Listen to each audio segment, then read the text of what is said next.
Эфирда яңалыклар вакыты, студияда Алсу Нуриева. Исәнмесез? Бүгенге чыгарылышның төп темалары. 1228 фатир, 355 миллион гомуми әҗәт. Коммуналь хезмәтләр өчен түләмәүчеләр елдан-ел арта. Из 5000 лицевых счетов задолженность имеет это около 200 квартир, 200 лицевых счетов. Атларда көрәш буенча 30-дан артык катнашучы Бөгелмә районында аударыш турниры узды. Үзебезнең бабайларга менә багышланган бит инде турнир, үзебезнең данлы атчыларга карабашның. Спортта ориентлашсаң, тормышта адашмассың. Алабызда тирәлектә ориентлашу буенча ярышлар узды. Кырларда, ниләрдә булсаң, тауларда дигәндә, урманнарда үзеңне таба аласың.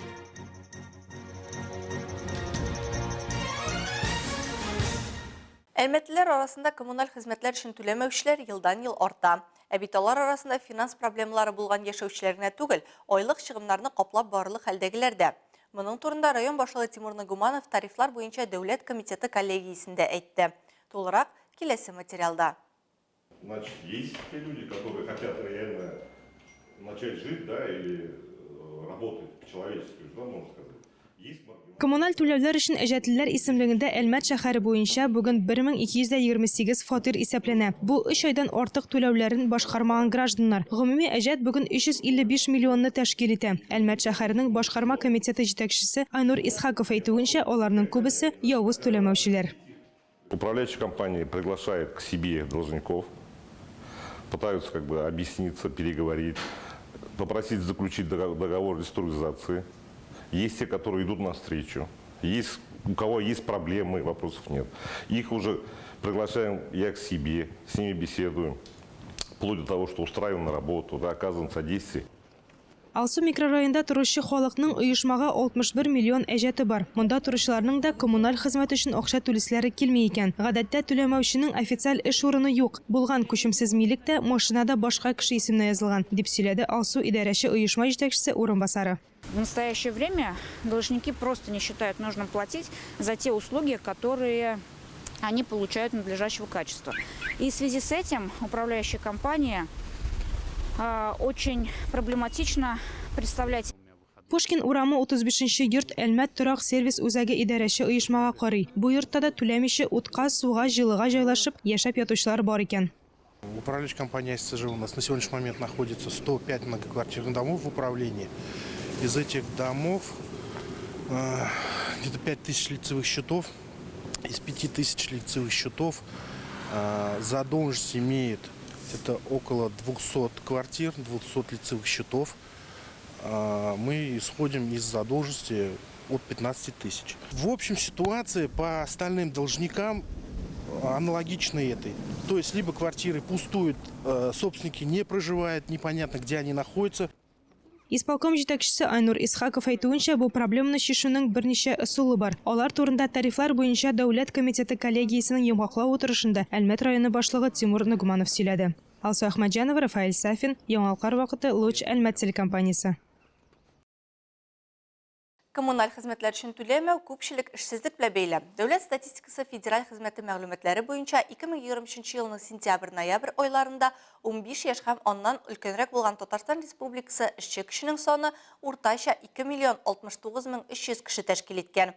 Шуларның 2 миллион 28 мең 400 икътисадта мәшгуль булганнар һәм эшче көч санының 2% эшне актив эзләүчеләр рәтендә. Халыктың мәшгульлек дәрәҗәсе 62,2% тәшкил итә. 2023 елда мәшгульлек хезмәте органнарына төрле мәсьәләләр буенча 92 мең кеше мөрәҗәгать иткән. Шул исәптән эш эзләүчеләр сыйфатында 31 меңгә якын кеше исәпкә алынган. Теркәлгән эшсезлек дәрәҗәсе республика эшче кешеләре санының 0,21% тәшкил итә. 2024 елның 1 гыйнварына эш бирүчеләр тарафыннан игълан ителгән вакансияләр саны 48 700-ны тәшкил итте. Кадрлар кытлыгын хәл итүнең бер юлы булачак белгечләрне мәктәп эскәмиясеннән үк әзерләү. Бу өлкәдә калабызда махсус кластерлар эшли. Мәктәп укучыларын төрле һөнәрләр белән таныштыру өчен ачык дәресләр, урта махсус һәм югары уку йортларында ачык ишекләр көне уза. Шундый ачык ишекләрнең берсендә Әлмәт музыка көллиятендә Рәдифә Нугманова булып кайтты. Девочка гордая, на кого я понадеюсь. Әлмәт музыка күлияте холык сәнгать иҗаты, этносәнәгать иҗаты бүлеге студентлары өчен мондый чыгышлар уку дәвамында бөртекләп сөйлән бөртекләре чигү белән чагыштыра торган хезмәт. Шулай тырышканда гына милли мәдәният сагында тора алырдай белгечләр үсәделәр биредә. Нас радует, что большинство выпускников сегодня трудоустроены по специальности. 60 еллык соло тарихы булган Әлмәт музыка күлиятен тәмамлаучылар саны 2000-нән артып китә. Араларында республиканың атказанган мәдәният хезмәткәрләре, композиторлар, музыкантлар, җырчылар, дәрәҗәле укытучылар бар. Всегда с радостью вспоминаем, с гордостью говорим, что это наш выпускник. У нас даже есть выпускник. Безнең уку йортын тәмамлаучылар арасында хәтта театр һәм кино индустриясендә эшләүчеләр дә бар. Гәрчә алар музыка юнәлешендә белем алып чыккан булсалар да. То есть, хотя они не заканчивали, здесь они заканчивали специальность музыкальной направленности.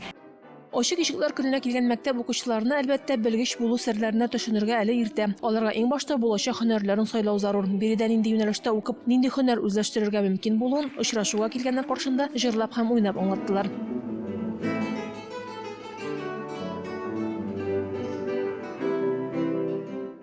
Кайчандыр биредә укыган Ринат Мурзаханов бүген инде үз укучысын ачык ишекләр көненә алып килгән. Күлиятта алган белем тәҗрибәсе аңа Җәлил Бистәсе сәнгать мәктәбендә үзе сыман талантлы егет-кызларны үстерергә мөмкинлек бирә. Такие мероприятия, они очень важны, они стимулируют нас. Мондый чаралар без укыганда да уза иде. Без дә шулай чыгыш ясый торган идек. Когда мы учились, такие мероприятия тоже проводились, мы сами выступали.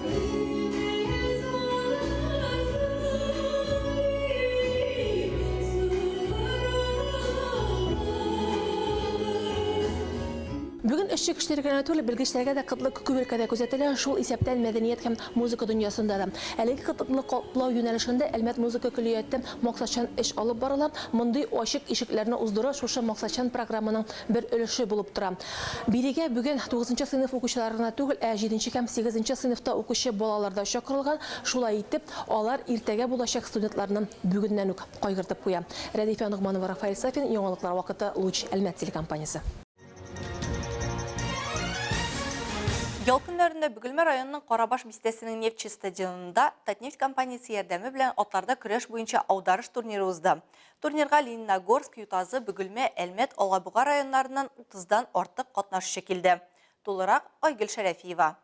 Ярышларны дебютантлар ачып җибәрде. Биредә 12 яшьтән 14 яшькә кадәрге балалар үз осталыкларын күрсәтә. Аударыш көрәше кагыйдәләре гади. Бу турнирда татар көрәше белән уртаклык бар. Егетләргә ат өстендә калу мөһим. Ярышучылар икәү һәм алар бер-берсен аттан сөйрәп төшерергә тырыша. Бу эшне егетләр билдәге бауга тотынып кына башкара ала. Әгәр дә кемнең дә аягы җиргә тия икән, ул җиңелүче булып санала. Бу турнир атта көрәшү 2нче ел үткәрәбез инде.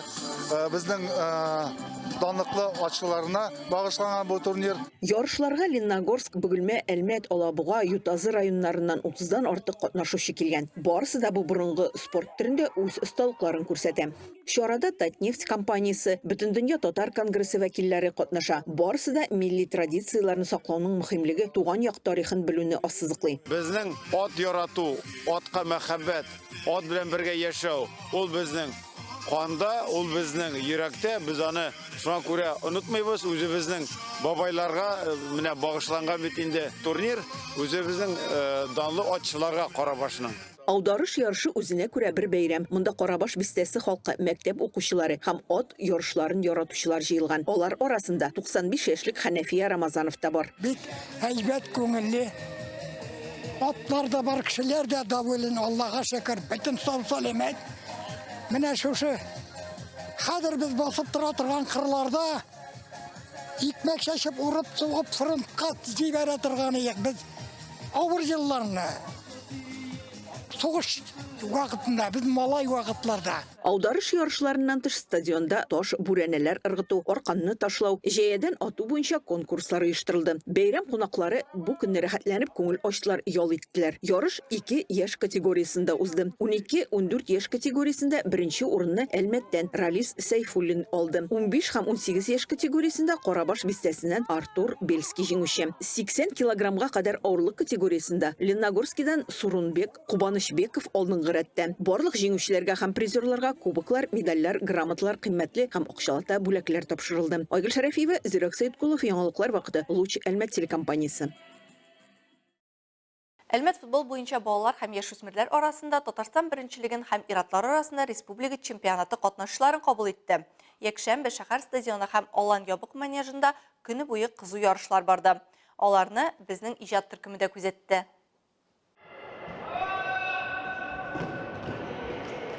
Шәһәр стадионының ябык манежында барган уеннар 2012 елгы балалар арасында Татарстан беренчелеге кысаларында Кама Оряга зонасы командалары очрашуы. Әлмәт спорт мәктәбе командасы Түбән Каманың юниор спорт мәктәбе командасы уены балалар арасында көчлеләрне билгеләсә, тренерларга алга таба үсеш юлын күрсәтә. Кайсы уенчыны тартырга, кайсын бәйдән ычкындырырга.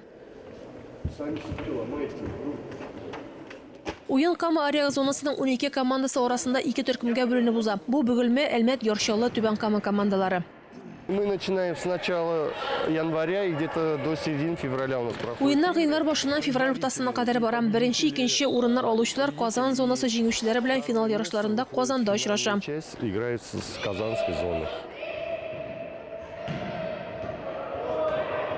Футбол уенында уңаш беренче чиратта команданың стратегик фикерли белү сәләтеннән тора. Мисал өчен, бер команда икенчесенең капкасына гол кертергә тырышса да, биредә шахмат тактасында кебек иң башта көндәшеңнең нинди адым ясавын белү хәерле.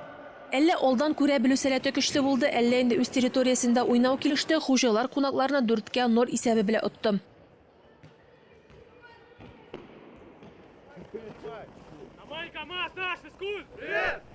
Татарстан Республикасының 2024 елгы футбол буенча кышкы чемпионаты кысаларында шәһәр стадионында Әлмәт спорт мәктәбе һәм Камаз спорт клубының 2007-2008 елгы егетләр командасы очрашты. Әлеге уен сезон башланган дәвергә әзерлекле килергә ярдәм итә. Шуңа күрә нәтиҗәләрдән дә битәр уенның дәртле узуы мөһим ди тренерлар.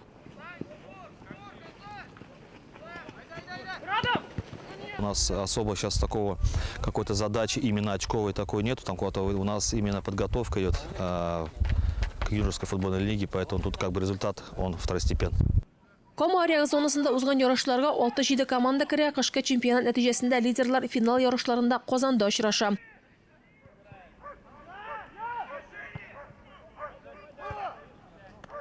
Солкын корда барган уеннар ярыйсы кызу узды, кунакларның да хуҗаларның да җиңеләсе килмәве уен нәтиҗәләрендә аерым ачык чагылды. Исәп 2-2. Рәдифә Нугманова, Рафаэль Сафин, яңалыклар вакыты Луч, Әлмәт телекомпаниясе. Спортта ориентлашсаң, тормышта адашмассың. Калабызда мәктәп балалары арасында узган тирәлектә ориентлашу буенча ярышларда катнашучы укучылар һәм аларның әтиәннәре әнә шундый фикердә. Өстәвенә бу спорт шахмат сыман ук акылны үстерә торганнардан. Шулай булгач, шәхес үсешенә дә уңай йогынты ясый ди тренерлар.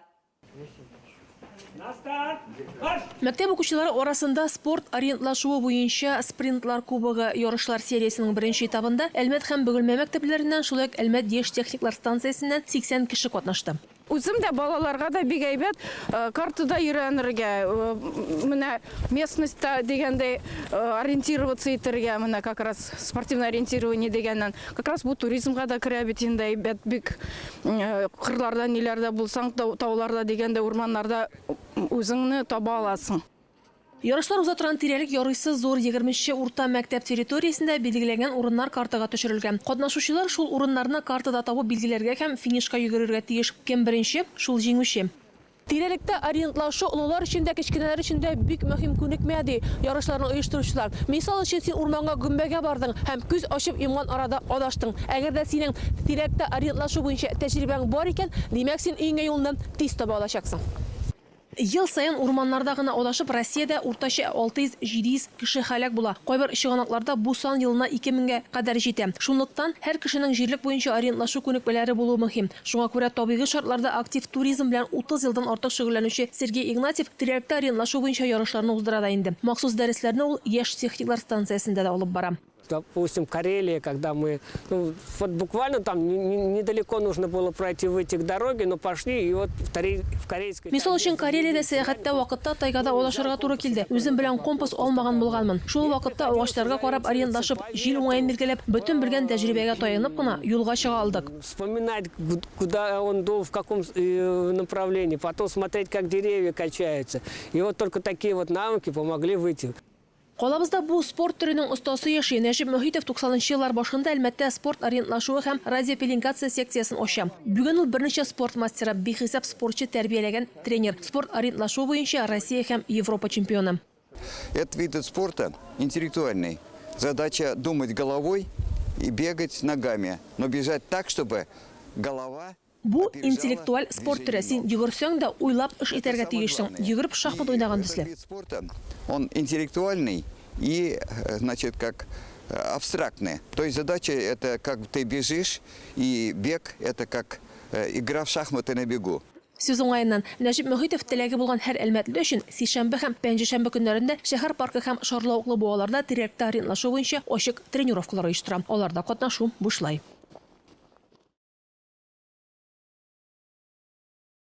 Қолабызның Үзәк паркында ise Әлмәт яшүсмерләр клублары гаиләләре татулыкта һәм тизлектә ярышты. Традицион спорт эстафетасының иң күңелле мизгелләре алдағы минутларда.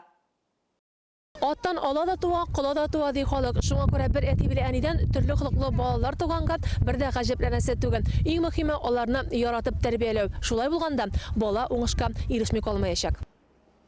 Бу фикер яшүсмерләр клубларының эшчәнлегенең асылында да ята. Еш кына нәкъ менә клуб хезмәткәрләре әти-әниләренең игътибары яки өстәмә белем бирергә мөмкинлеге җитмәгән балаларны кайгырта да инде. Подростковые клубы не всегда ходят дети. Яшүсмерләр клубына имин булган гаилә балалары гына йөрми. Гадәттә төрле түгәрәкләргә йөрергә мөмкинлеге булмаган балалар килә. Алар үзара дуслаша, бергәләп вакыт уздыра, бер гаиләдәге кебек татулаша. Әлбәттә, һәр педагог үз юнәлеше буенча белем бирә. Они как бы ребяток сближают.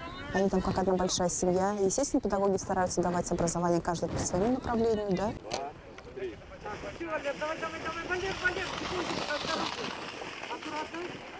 Родничок яшүсмерләр клубы эшчәнлегенең төп юнәлеше спорт. Шуңа күрә алар бу традицион эстафетаны оештыручы булып чыгыш ясый. Бу юлы ярышларда яшүсмерләр клубларында эшләүчеләр үз гаиләләре белән катнашты. 3 кешедән торган 5 команда арасында ярышларның җиңүчеләрен дә, катнашучыларын да эстафетадан соң бүләкләр һәм хөрмәт көтә иде. Шулай да һәммәсе дә бер тавыштан иң рәхәте бергәләшеп ачык һавада вакыт уздыру булды, ди Радифия Нугманова, Рафаэль Сафин, яңалыклар вакыты, Луч, Әлмәт телекомпаниясе.